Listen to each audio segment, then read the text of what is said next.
Good evening, folks. Wally here. Today we're going to be watching episode number 9 of The Dangers in My Heart. Last time we had a really cute episode, quite a mature episode. We were really focused in on Ichikawa and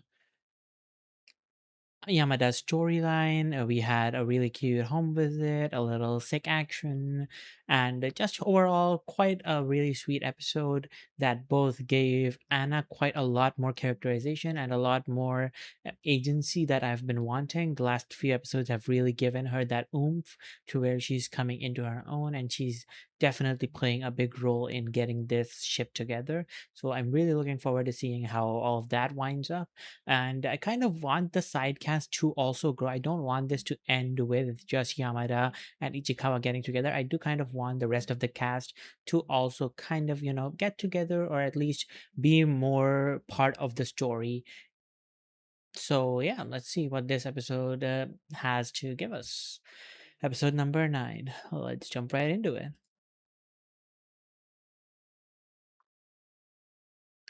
Okay, starting in 3, 2, 1, let's go.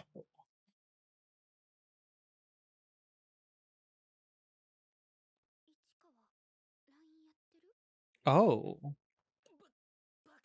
asking for his number?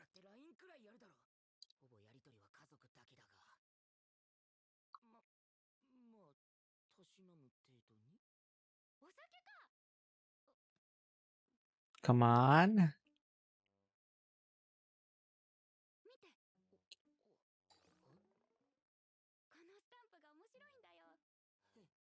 She's really trying to find a way to get his number. This guy, Ichikawa, don't throw it. He's throwing. He is throwing so hard.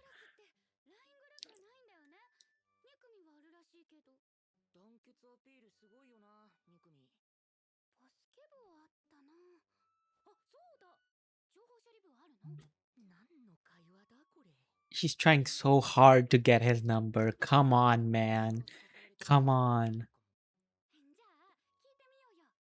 Come on. Just outright and ask him.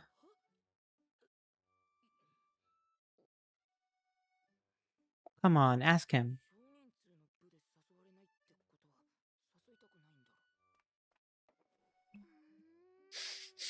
Come on, keep at it. Dude, she's trying to include you. She's literally he's the dense. Okay, we're gonna take the opening to talk about this. This is like such a classic scenario that happens a lot in shows, but it's flipped. I don't think I remember seeing a lot of girls trying to navigate the situation in manga and anime. But him being this oblivious for him, it's a very new thing because he's usually not this oblivious, but he's kind of grown so comfortable around her that he doesn't even think of it that romantically. I'm not sure because he's definitely into her. Like she straight up said, "I like her. I love her." So then I'm not sure why he is not jumping on these opportunities to get her numbered, which are pretty clear. I get that it's his anxieties and his awkwardness, his social anxiety that's kicking in here and kind of reverting him back. But even still, I would expect him to jump on this opportunity a lot more quickly, especially with the past 2 episodes. But he's slipping back into this idea of thinking that she's laughing at him, even though over the past few episodes it's been everything to the contrary. Like he should be treating her way more like a almost a bestie. She pretty much is his best friend. So let's see.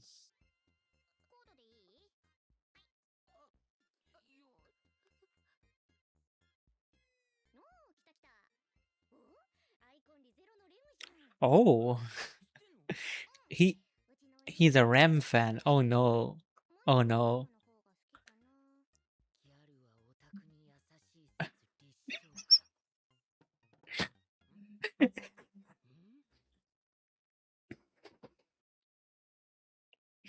That line is so funny given the current context in the anime community of Gyaru anime, because there's been like quite a few Gyaru anime that have come out. There's one recently with the whole dance number whose name I forget, but it sparked this like whole discourse about Gyaru anime and how they were misrepresented, or it was always like the bland nerd character.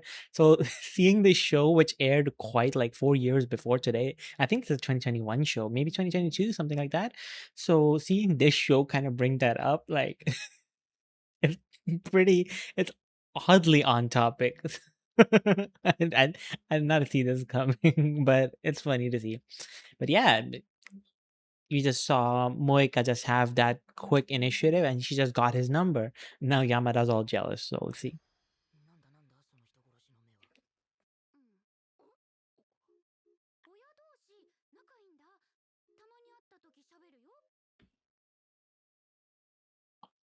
Anna! Oh, this is devious. This is so devious. There's no way she's using the jealousy playbook. There's no way. I did not think she had the bones in her to pull this stunt, but she's actually baiting him to make a move. There's no way. Oh, I okay.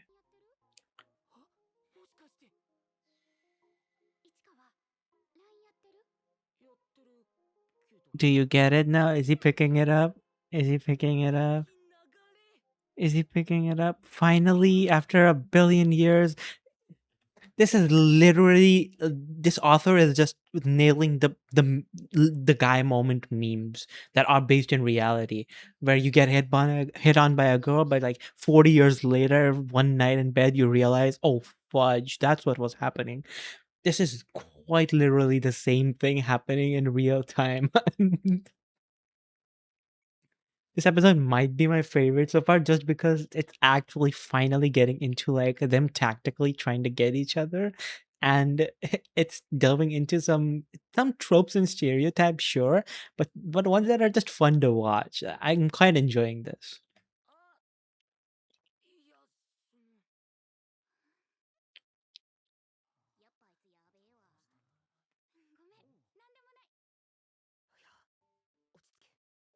The rage bait worked. The rage bait worked.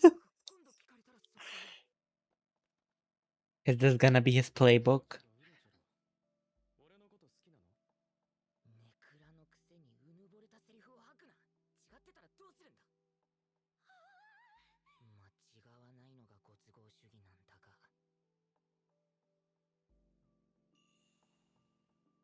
He's starting to see, he's starting to believe.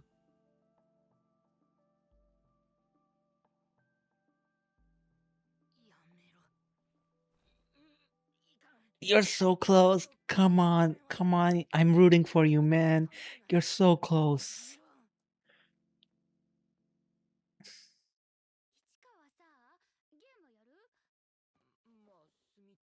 Mitch.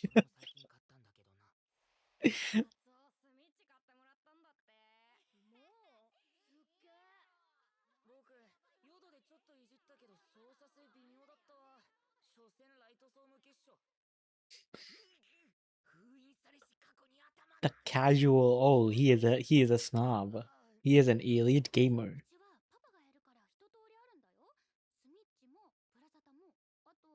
Play Saturn.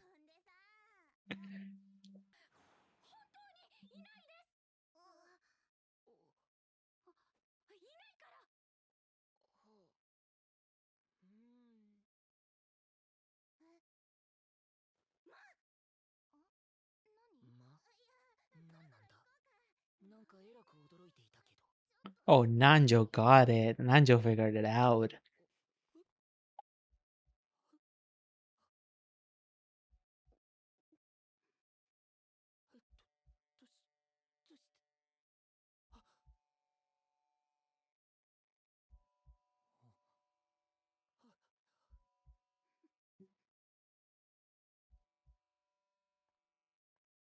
Honor among men. Is he gonna quit? because he wasn't a bad guy. I remember from episode one, I believe it's the same guy.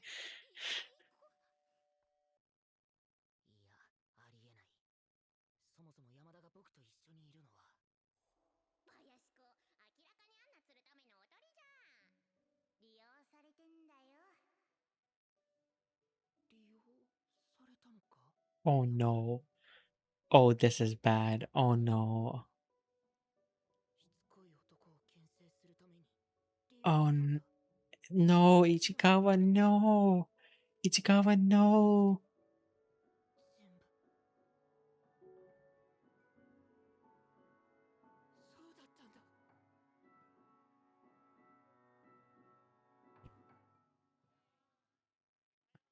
Please resolve this. I don't need this to be a long running conflict. Please resolve this today. Please resolve this today. Ichikawa, please don't lash out to him. To her. Ichikawa, please don't lash out at her. Please.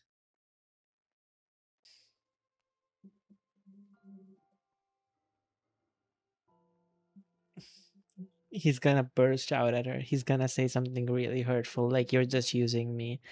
And she's gonna it's gonna come into tears. This is so dangerous. Oh,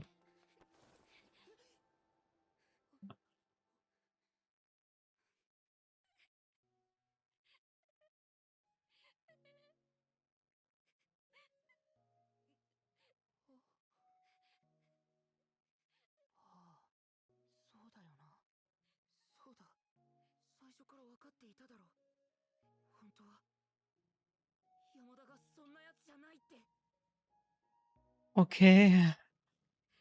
Okay. It's not doomed. Yeah. You wanted an excuse to.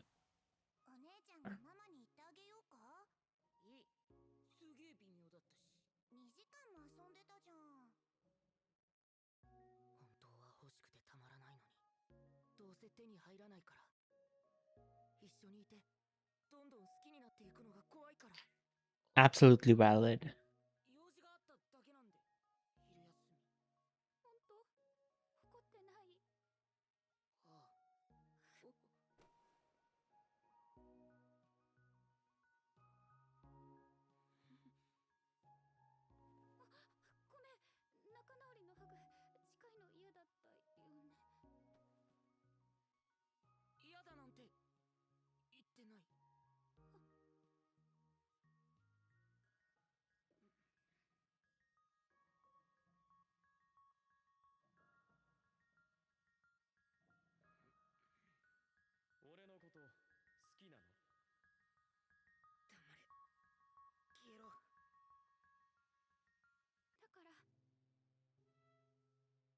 Line.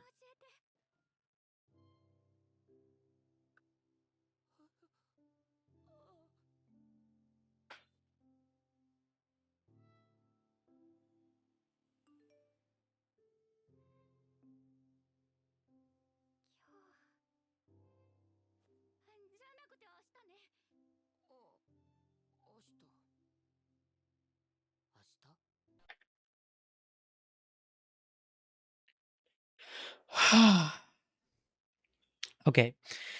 Episode 8 and 9 have been the best pairing episodes. This episode, especially, was extremely good. It felt extra long, too. I don't think this was the standard 20-minute episode. First, because the outro was merged in, but this episode went for a while and it covered so much ground that it totally felt like it's been an hour or something. It hasn't been that long, but it feels that long.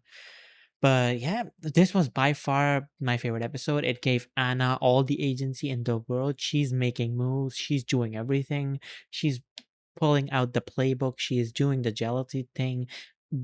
The whole idea that was explored, I really liked, of Ichikawa pretty much entirely regressing and thinking that Anna he thinks of himself as a loser, that's his inner thought about himself at all times. He thinks that he has no friends, and that people are being nice to him for the sake of appearances. That's literally his state of mind. And even though it's slowly but surely been changing, he himself is not conscious of it. We explored that in the last episode. It's really subconscious. This episode is when he finally overcomes that rut, when he realizes that all of all of the things that he is assuming about people are his own insecurities that he's projecting onto them. He needs his insecurities about himself reaffirmed because it's comfortable. It's comforting to him. He's accepted that he is socially excluded, even though he isn't at this point. But because he has been for so long, he's put himself in this bubble where he thinks it's all his fault, and he goes into a self-sabotaging spree to make sure that that status quo remains, because it's really common, like when you have these insecurities, right? You can't just blindly believe other people. You constantly put the blame on yourself for the situation you're in, and in that way you mentally the spiral into this loop where you constantly push people away, and you think you don't trust them, you don't think they're being honest with you. You thought Anna was using him, and this episode really reaffirmed to him that it's not an act, it's actually something real. And Yamada isn't the kind of person to pull any of that. And they did quite a lot of like setup and payoff this episode that I really liked, with the switch and the ending, the kind of parallel that they wanted to pull with how Ichikawa always wants things, but he thinks that he doesn't deserve them, and so he starts to kind of like hate him, to kind of cope with the feeling that they will never be attainable by him. Like this thing is out of my league, therefore I'm going to turn it into a boogeyman. I'm going to create a strawman of it and beat that strawman up and hate it to justify my inability to get that thing. But this episode, he confronted that feeling, and he's self-reflected, and he realizes, and he always knew this inside, but it was a painful truth to admit, is that it's always been this way. And even with Yamada, it was comforting to him to just assume that he hates her, because the alternative is getting his hopes up that he actually has a chance, and that's something that's even more dangerous to him. That's his internal consciousness, his ego trying to protect him from that really severe trauma of being rejected. But yeah, and Anna has had such a wondrous development these past few episodes into becoming a character of her own, having her own agency, actively playing a part in these relationships. Her language is very physical. She doesn't communicate quite well, but she's trying. She's using alternative tactics, dropping hints, doing everything she can to make him get the idea, and he still doesn't understand. He's quite oblivious to it, but at the end she finally does get through to him, and it's when she drops all the trickery and drops all the trying to weasel him into giving her line or stuff like that. In the end, what is it? She simply asks him, and that's what it's about. And now they've got a Christmas date together. And if I know anything about Christmas in Japan, that's the romantic season. It's pretty much Valentine's Day for them. So are they gonna go together to KFC? Maybe. Share a little chicken wing together? Maybe. Who knows? And the episode 8 post credits, I did watch that, and yeah, really nice little bow tie to that situation. His mom also, I think she's figured it out that she likes him, but she's also kind of like being part of the girl squad and not just saying it out loud. But I think a lot of everyone around those two realized what's happening there. Nanjo realized that there. And I think with the senpai, the whole thing was that Nanjo liked the senpai, but the senpai is on his bullshit, right? He's being a playboy. And so Nanjo saw that, quite rightly picked out that Yamada is also someone in love like her, and she saw how she swooned at Ichikawa, and she, quick as a whistle, figured it out. Okay, she's into him. She doesn't give a shit about the guy that I like. That's why she brought him there. She brought him there on purpose. She, in a way, she used him, yes. But Anna, despite kind of taking advantage of the situation, she did honestly also just have the feelings towards Ichikawa where she would get that close. So it wasn't all deceitful, maybe a little bit, but all around really really good episode, really nice focus on their characters. And genuinely I am so happy that the conflict didn't go on too long. I'm glad that he didn't like burst out at her or say something really hurtful that he could not take back later. I'm glad he kept all that mentally in, and I'm glad that Yamada confronted him and just poured her feelings out to him, and just was honest with him and was able to get through to him, because this could have easily been a misunderstanding plotline that lasted like 5 episodes before they made up, and it would have been like absolutely aggravating to see that misunderstanding just propagate for episodes and episodes. So the quick resolution gives me a lot of hope in the future of this series, and I really hope by the end of season 1 that they do get together, because with how close they've already gotten, if they don't get together now, I feel like it's being artificially stalled out, and that's never a good thing. I really do need like this next Christmas date to culminate in a W. Yeah, episode 9 so far. I think my favorite episode so far. I've had so many of these that I can't even count anymore. But yeah, really enjoy, and shout out to everyone that interacts in the comments. I love talking to you guys. I love dropping responses in the comments. So let's keep the thread going. Let's keep the yap going. If you enjoyed these episodes, share them with your friends that are also into the series. Maybe they want to yap along too. The comments are always open. Like, subscribe, do all that good stuff. Help your boy out in the algorithm. And I'll see you next time. Bye bye.